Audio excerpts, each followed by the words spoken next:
ရေးဝန်ကြီးပေါ့နော်ဝန်ကြီးတွေခင်ဗျားတို့ပေါ့နော်ကျွန်တော်ဒီပညာရေးဝန်ကြီးကိုပြောချင်တာခင်ဗျားတို့ဆိုတာခင်ဗျားတို့ကစီမံခန့်ခွဲမှုကဒီလောက်ပဲတည်ရလားဗျမေးကြည့်တာပါနော်ဒီကလေးရောက်6000ကျော်ကိုပြန်ဖြေမယ်ဆိုတော့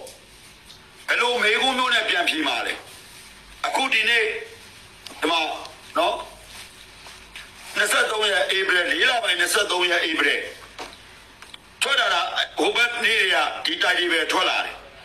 အဲ့ဒီ2လအတွင်းလောက်တလခွဲတော့2လအတွင်းလောက်မှာခင်ဗျားတို့သားသမီးတွေရောနော်ဖြေနိုင်ပါလားခင်ဗျားတို့မေးခွန်းဘယ်လိုမေးခွန်းမျိုးနဲ့ဒီကလေးတွေကိုစာမေးပွဲပြန်ဖြေခိုင်းပါလေမေးကြည့်တာဟုတ်ပြီအဲ့ဒီခင်ဗျားတို့ဖြေခိုင်းတဲ့ကလေးတွေထဲမှာခင်ဗျားတို့အခုဖြစ်သွားတာနော်ဖြစ်သွားတာစကိုင်းမန္တလေးနေပြီးတော့အဲ့လိုပဲရှိသေးတယ်အဲ့ဒီကလေးတွေကအဂတိအကောင့်တရားနဲ့ပဲရှိနေသေးတာလားဟမ်သူတို့ရဲ့မိသားစုတွေ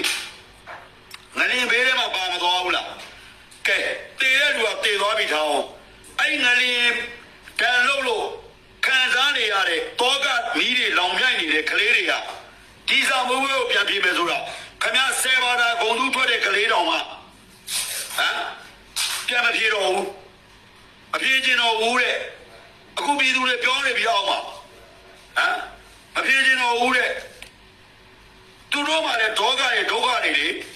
ခံရရတယ်လေခင်ဗျားတို့ဘလို့အတိဉာဏ်ပညာနဲ့ဒီလိုမျိုးပြန်ပြေဖို့ကိုဆုံးဖြတ်လိုက်တာလေခင်ဗျားတို့မှာအဲ့တဲ့ကောင်းတဲ့အစီအစဉ်တွေမရှိတော့ဘူးလားဘယ်လိုစိတ်မျိုးနဲ့စာသွားချက်မှာလဲအဲ့ကျွန်တော်ပြောတယ်နော်အဲ့ဒီ6000ကျော်ကလေးတွေကဟမ်အဲ့ဒီစာတွေချက်ဖို့စာအုပ်တွေဘောဘီတွေခဲတယ်တွေဘယ်မှာလဲကျွန်တော်ကဝေဦးစီးချုပ်ကြီးနိုင်ငံတော်ဝန်ကြီးချုပ်ကြီးနဲ့ပညာရေးဝန်ကြီးတို့ခင်ဗျားတို့တိနေချင်တယ်ဗျာနော်